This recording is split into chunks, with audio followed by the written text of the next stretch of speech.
When we think about Chinese tourists, images like this one come to our mind. Or this one.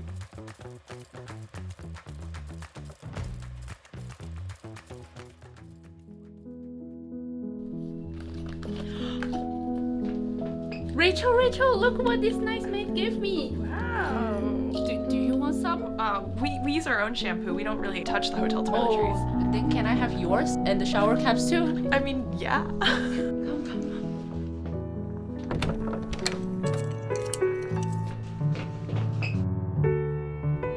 Come in.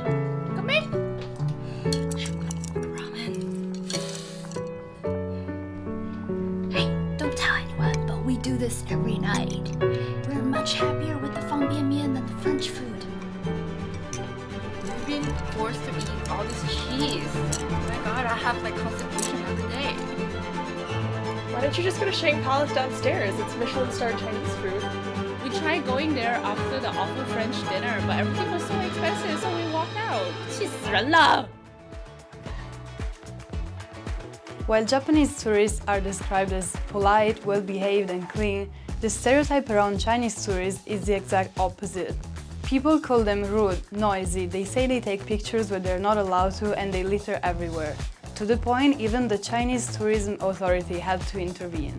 However, a lot of these adjectives were used to describe Japanese tourists as well when they started traveling abroad in the 1980s.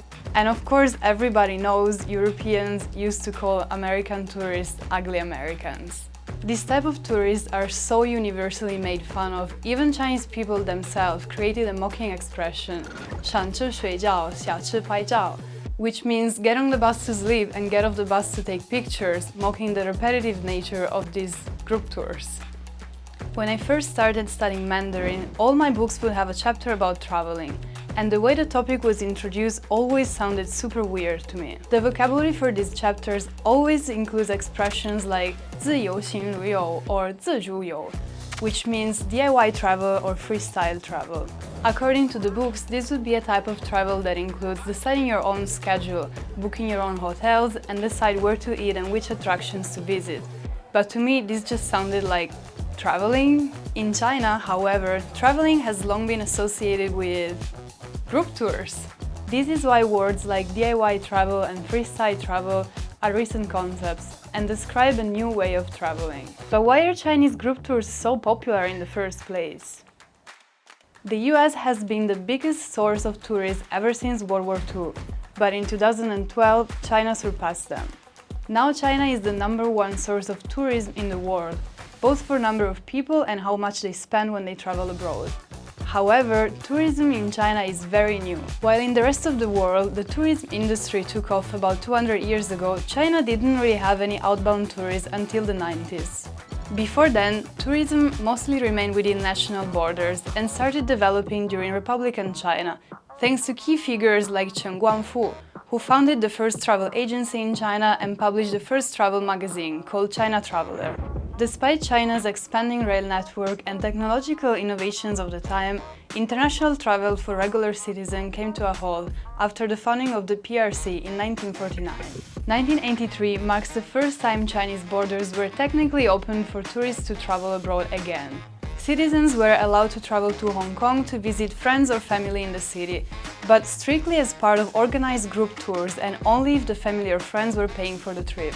So the world didn't really see its first Chinese tourists until 1990. The system that controlled which destinations Chinese tourists could travel to is called ADS, Approved Destination System, and was introduced in the 90s. The first countries to sign these agreements were Malaysia, Singapore and Thailand. And of course, the first batches of Chinese tourists abroad came in the form of organized tours. Only 9 years later, in 1999, the ADS with Australia and New Zealand were signed, marking the first time Chinese tourists could venture outside of Asia. In 2003, it was the European Union's turn, while in 2006, over 80 countries had signed ADS with China.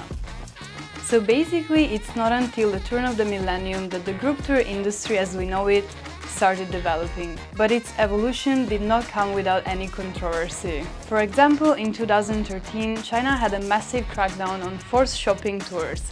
after a Chinese citizen died in Hong Kong trying to stop a fight between a tour guide and a tourist that was forced to shop at a jewelry store. Forced shopping tours are very common in China. The tours can be so cheap only because they offset the price by forcing tourists to shop at designated stores. There have been extreme cases where the tourist guides would threaten tourists to not pay for their return flights or even not feed them the meal they were promised. While laws have been tightening in recent years, the phenomenon is still widespread. And while booking on some of China's most popular websites like this one, users can still choose the option just fun, no shopping. But if it can be such a pain in the ass and sometimes even deadly to travel with a group tour, why do people still do it?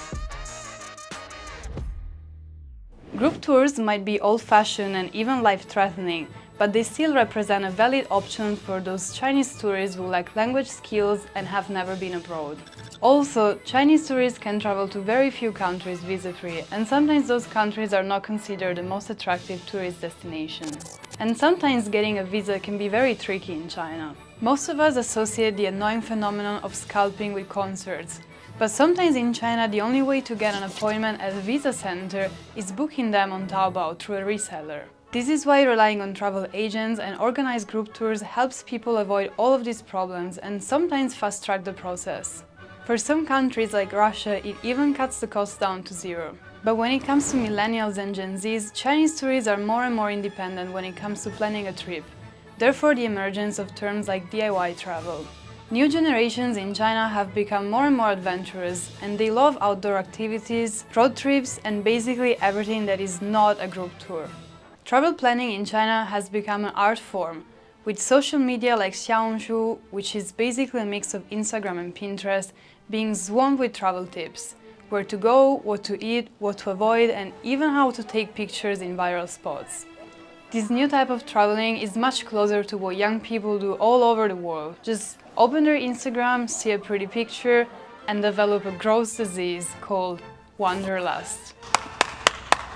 At the same time, the extent to which social media content on Chinese platforms can be extremely detailed is reminiscent of organized tours. But it also reminds us how comforting it can be to have someone telling us exactly what to do and where to go when traveling to a country that's foreign and sometimes can be very hostile. As Chinese tourist behavior and their traveling style preferences changes rapidly, it will be too late when we realize the flag-holding, hat-wearing, picture-taking, noisy group tours were replaced by a much more horrifying side: the influencer.